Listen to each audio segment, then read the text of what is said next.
உலகத்தில் ஒவ்வொரு மனுஷனுக்கும் பார்த்திங்க அப்படின்னா வாழ்க்கையில் ஏதாவது ஒரு முக்கியமான தாக்கத்தை ஏற்படுத்துறது அவருடைய ஆசிரியராக தான் இருப்பார். சில ஆசிரியர்களை பார்த்திங்க அப்படின்னா பாடத்தையும் வகுப்பறையும் தாண்டி மாணவர்களோட தனி மனித விஷயத்தில் ரொம்ப அக்கறையாக இருப்பாங்க. அதுக்கும் மேலே பார்த்திங்கன்னா பலரோட வாழ்க்கையில் அவங்களோட வாழ்க்கை மாறி இருக்கிறதுக்கு காரணமே ஆசிரியர் தான் சொல்லுவாங்க. நம்மள பல பேருக்கு பார்த்திங்க அப்படின்னா நம்மளோட உந்துதலுக்கு காரணமும் ஆசிரியராக தான் இருப்பார். அதனால தான் என்னமோ தெரியல, நம் முன்னோர்கள் எல்லாம் அன்னை தந்தைக்கு பிறகு ஆசிரியரை தெய்வத்துக்கு முன்னால் மாதா பிதா தெய்வம்னு சொல்கிறாங்க. ஆசிரியர் அப்படின்ற பேரை கேட்டதுமே பலருக்கும் நமக்கு எல்லாருக்கும் என்ன நினைவில் வரும் அப்படின்னு பார்த்திங்கன்னா நம்மளுடைய பள்ளி காலங்கள் தான். பள்ளி பருவத்தில் நம்ம செஞ்ச சிறு சிறு குறும்புத்தனம், சின்ன சின்ன சேட்டைகள் தான். அப்படி ஒரு சம்பவத்தை குறித்து இன்றைக்கி நம்ம பார்க்க போகிறது தான் ஒரு ஆசிரியர் பற்றிய ஒரு செய்தி. அந்த ஆசிரியை ஒரு சில மாணவர்களை அழைத்து வந்து, நான் குறிப்பிடும் இந்த பகுதிக்கு நீங்கள் போக வேண்டும். அது என்னன்னு பார்த்தீங்க அப்படின்னா, ஒரு ஆய்வுக்குழுவை தேர்ந்தெடுக்க சொல்கிறாங்க அந்த ஆசிரியை. ஒரு குறிப்பிட்ட ஒடுக்கப்பட்ட ஏழை மக்கள் வாழும் பகுதிக்கு நீங்கள் எல்லோரும் போகணும். அங்கு கிட்டத்தட்ட பார்த்தீங்க அப்படின்னா 12 to 16 வயதுக்குட்பட்ட 200 சிறுவர்களை தேர்ந்தெடுங்கள். அவர்களோட வாழ்க்கை பின்புலம், அவங்களோட வாழ்க்கை முறை, சூழல் மற்றும் அவங்களோட வறுமை இதெல்லாம் தெரிஞ்சு அந்த குழந்தைங்களை நல்முறையில் கூட்டிகிட்டு வந்து அவங்களோட எதிர்காலத்தில் அவங்க யாராக இருப்பாங்க, அவங்க எந்த துறையாக சேர்ந்தவராக இருப்பாங்க, மற்றும் அல்லாமல் அவங்க எந்த துறையை தேர்ந்தெடுப்பாங்க அப்படிங்கிறத மதிப்பிட்டு ஒரு ஆய்வறிக்கையை தயார் பண்ணி கொடுங்கன்னு அந்த ஆசிரியர் அந்த மாணவர்களிடம் சொல்கிறார்.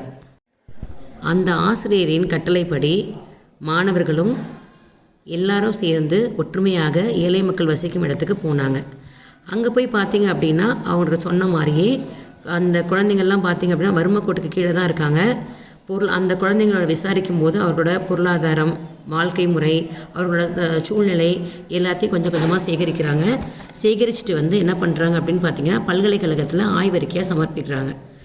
ஆய்வறிக்கையை அந்த ஆசிரியை படித்த உடனேயே ஒரு செய்தி சொன்னது கேட்ட உடனே பயங்கரமாக திடுக்கிடும் தகவலாக தெரிஞ்சது. அது என்னன்னு பார்த்தீங்க அப்படின்னா, அந்த பகுதியில் இருக்கிற சிறுவர்களில் 90% பேர் சில காலமாவது சிறையில் வசிப்பார்கள். அப்படி ஒரு குற்ற பின்னணி கொண்டவர்களாக அவர்கள் பின்னாளில் மாறுவார்கள் என்றது ஆய்வறிக்கை. 20 வருடங்களுக்கு பிறகு அதே ஆய்வு, அதே பகுதி இன்னொரு மாணவர்கள் குழுவை பல்கலைக்கழகம் அனுப்பி வைத்தது. முதலில் சென்ற குழு ஆய்வு மேற்கொண்ட சிறுவர்கள் தற்போது வளர்ந்திருந்தார்கள். அவர்களில் பலர் இப்போதும் அந்த பகுதியில்தான் வசித்தார்கள். சிலர் மட்டும் இறந்து போயிருந்தார்கள், சிலர் வேறு பகுதிக்கு குடிபெயர்ந்தார்கள். ஆனாலும் முதலில் ஆய்வு செய்யப்பட்ட 200 பேரில் 175 பேரை தற்போது சென்றிருந்த குழுவினரால் சந்திக்க முடிந்தது. திரும்ப திரும்ப அவர்களிடம் பேசியதில், விசாரித்ததில், புள்ளி விவரங்களை திரட்டியது ஓர் ஆய்வு. ஆச்சரியமான தகவல் கிடைத்தது. முன்னர் ஆய்வுக்குட்படுத்தப்பட்டவர்களில் ஒரு குழுவினரை விசாரித்ததில் அவர்களில் 4 பேர் மட்டுமே சிறைக்கு போயிருந்தார்கள் என்ற தகவல் கிடைத்தது. முந்தைய ஆய்வு முடிவில் உடைத்து போடுவதாக இருந்தது உண்மை நிலை. ஆய்வு குழுவினரை மேலும் தீவிரமாக விசாரித்தார்கள். முதல் குழு தன் ஆய்வு அறிக்கையில் 90% சிறுவர்கள் சிறையில் கழிப்பார்கள் என்று குறிப்பிட்டிருந்தது. ஆனால் 15% பேர் கூட அப்படி சிறைக்கு போகவில்லை. காரணம் என்ன அல்லது யார்? அங்கிருந்த 75% பேர் ஒருவரை கை காட்டினார்கள். ஒற்றை மனுஷி, அவர் ஓர் ஆசிரியை. அவர்தான் எங்களை புது வாழ்க்கையை நோக்கி அழைத்து போனார்கள் என்று நெகிழ்ந்து போய் ஒருவர் சொன்னார். அசந்து போனது அந்த ஆய்வுக்குழு. அவர் எங்கிருக்கிறார் என்று விசாரித்தது. அவரை தேடி போனது. அவர் ஆசிரியர்கள் ஓய்வு பெறும் விடுதி ஒன்றில் தங்கியிருந்தார். ஆய்வு குழுவினர் ஆசிரியருடன் மனம் திறந்து பேசினார்கள். அவரை மனமார்ந்து பாராட்டினார்கள். கடைசியில் அவர்களில் ஒருவர் அந்த ஆசிரியரிடம் கேட்டார், அத்தனை பேரும் உங்களை இவ்வளவு தூரம் நினைவு வச்சிருக்கிறதுக்கு என்ன காரணம் சொல்ல முடியுமா என்றார். அசர வைத்தது அந்த ஆசிரியையின் பதில். இல்லை, அப்படியெல்லாம் என்னால் ஒரு காரணத்தையும் சொல்ல முடியாது என்றார். சில நிமிடங்கள் கண்களை மூடினார், நினைவுகளை அசை போட்டார். பிறகு மகிழ்ச்சியில் முகம் மலர தனக்குத்தானே சொல்லிக்கொண்டார், எனக்கு அந்த பசங்களை ரொம்ப பிடிச்சிருந்துச்சு.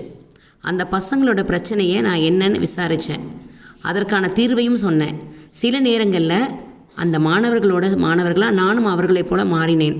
இப்படி தன் மனதில் இருந்ததை திறன்பட பேசினார் அந்த ஆசிரியை. விடியாத இரவென்று ஒன்றுமில்லை, முடியாத துயரென்று எதுவும் இல்லை, படியாத வெள்ளமென்று எதுவும் இல்லை, வாழாத வாழ்க்கை என்று எதுவும் இல்லை என்று கூறி உங்களிடமிருந்து விடைபெறுகிறேன். நன்றி, வணக்கம்.